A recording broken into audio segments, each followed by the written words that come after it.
So in HVAC, one injury can distort your labor economics, for months. So workers' compensation costs are not just a safety issue, they're a financial KPI. And so when you track workers' comp cost as a percentage of payroll, you can see exactly how operational risk can impact your profitability. And so it is a financial KPI, but it's in the HR section because it's related to employees. And so what we're going to do is we're going to create this chart here by summing the payroll, getting the workers' comp cost, and then getting, a percentage by month and having a target line. And then we're just going to add these two values for the peaks. So I'll show you how to do all that if you stick around for, I don't know, 8 minutes or so. Okay, so we have this data set, pretty basic data set. It's going to have employee ID number, employee name. If you might have the name, I'm just spoofing the data. And then here, hours worked, regular overtime, all that, which is good. But the only columns we need to calculate this are going to be this total cost column and then gross payroll and then the month. So if you have those three, then you're good. Because we're not slicing this by employee. You can, for sure, but we're just doing this by, at a higher up level. And so to get the total cost allocated for workers' comp, it's just the sum of these two. So you're going to have a premium accrual, then you're going to have a modifier, and this is after the modifier, right? Based on the risk profile of the employee. And then this is just the sum, equals sum of these two. So you get the same numbers. Just to show you how to do it, I'm sure you know how to do the sum. But yeah, and so I'm going to delete this, but that's the column we need. So the next thing we're going to do is we need a unique list of the months. So we're going to do equals unique of the month column over here, comma, or no, sorry, close your brackets. And now you have the month. It's formatted as a number, but it's a month. Okay, so now we want payroll, then we want workers' comp, then we want a percent, and then we want a target. So to get the payroll, it's just the sum of the gross wages. So equals SUMIFS. And I'll show you, because we have it in a table, we can just do everything here. We don't have to go back and forth. Like, even if you don't know the column name, it's right here. So you can just pick. So it's like, we want the payroll, which is gross wages here. So I know it's called gross something. So gross payroll, comma. And we want that where the table, and here, month end, is cell B3. Formatted as a dollar, double click. So we're good there. So for workers' comp, I'll just show you, and I'll go back, but I'll show you, it's workers' comp total cost allocated. And even if you don't know that column, we can just try to find it, right? So SUMIFS, table, and then you can just go through here until you find, is it the class code? No. Is it, okay, so WC, is it premium accrual? Like maybe, but total cost, right? And so even if you don't know the column, once you activate the table, you can find the column. So again, table. So we're going to get the workers' comp cost by month. So month end, comma, B3.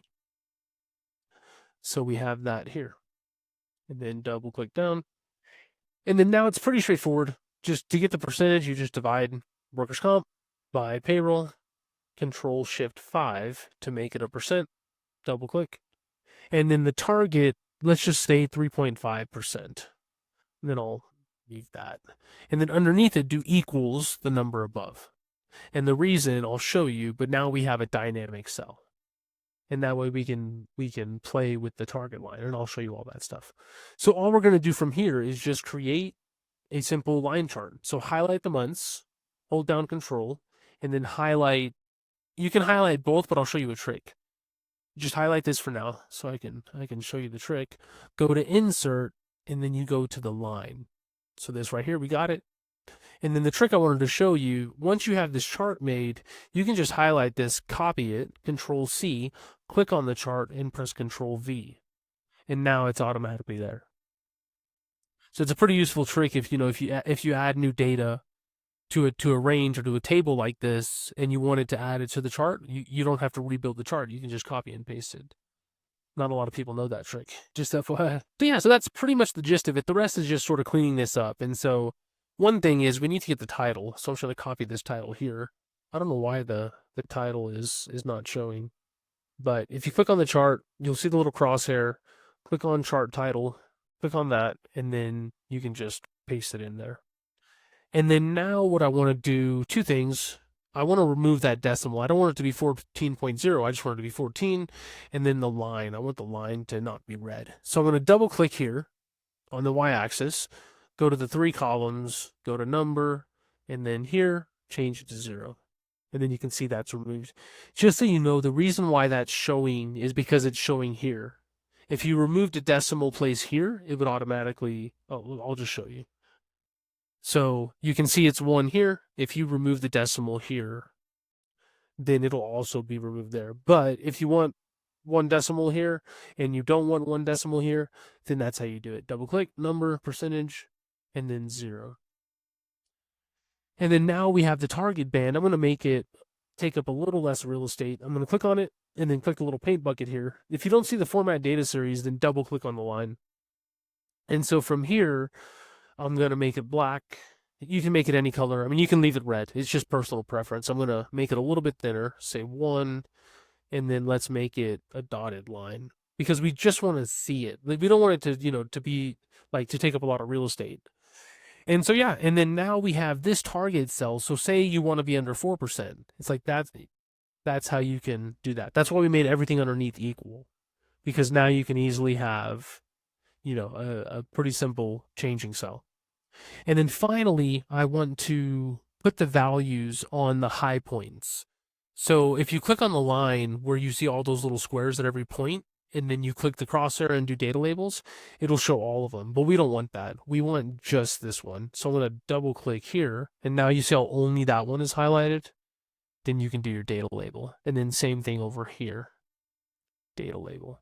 And then if you want, you can see them here. But if for some reason, like sometimes it's like this, and it makes it a little hard to see. And so if that's the case and you don't want to have to move, 10 different numbers, if you click on the number and then go to your home, you can fill the background. And if you fill the background, just with something light, you don't want something like, you don't want black, right? You won't be able to see anything. But you can just sort of keep going over and then find something that you like. And so, yeah, but I'll do what I had. You can make it bold, right? You can increase the font, you can do it however you want.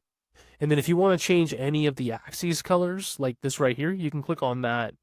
If you want it to be black, if you want it to be bold, if you want to increase the size, if you want to decrease the size, same thing here, black, Control B for bold.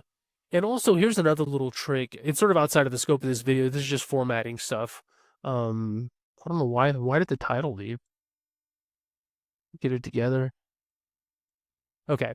So if you want this to look different, like if you don't want it to be so big, say you just want 1-25, right? Highlight the range, press Control 1, go to number, and then go to custom. And now you can see the format here. And so what we can do is you could do month, year, and right here you can see how it's showing. If you delete some of these, right? If you delete that, M-YY, it'll be just 125.